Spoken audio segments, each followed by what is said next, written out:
kalabasa at saka sitaw.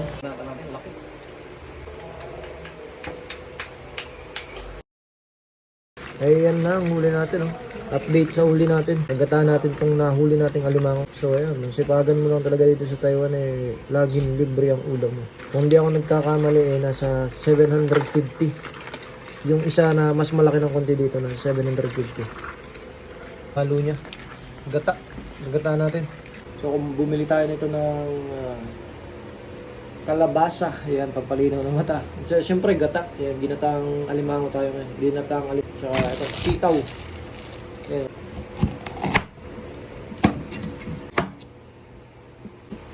Sarap po.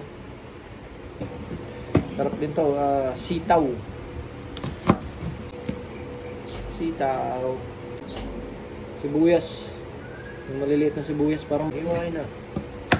Iwan ang sibuyas. Kompleto recados na mga idol. Sarap nito. Oh, lami. Laki ng mga ano niya, sipit. So yan, abangan natin itong gata. Ginataang alimango. Woohoo! So yan, lagyan natin itong wow, alimango. So yan. Binuhusan ng mainit na tubig. So ayan na naging resulta. Tanggal ang mga sipit nila.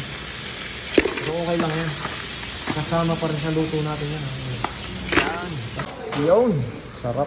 So ito, lalagyan natin itong gulay. So yan, nahuli yung luya natin. Hindi agad nakabili ng luya, pero nagpahabol pa rin tayo ng luya. Mas masarap ang may luya eh. Yan, lagyan natin yung gulay.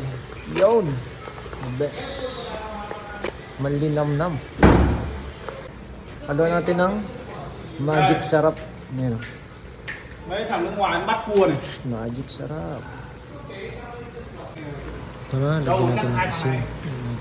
Yun, ayan na mga ito. Lagyan natin ng gata.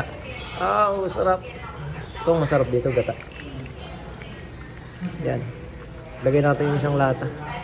Isang malaking lata. So, ayan. Ito yung nilagay natin. Yan. Gata. So, wala kasing, walang kudkuran dito. Kaya, ayan, sa lata na.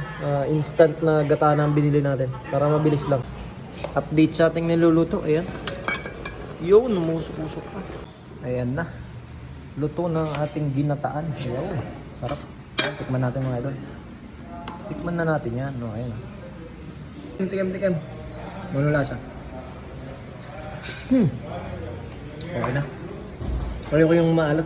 Hindi ako mahilig sa maalat. Kaya ito, sa akin okay na itong gatang timpla.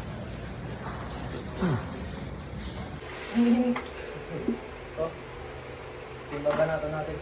Look. Ito yung babanatan natin. Laki. Ayun. Mukbang! Sarap.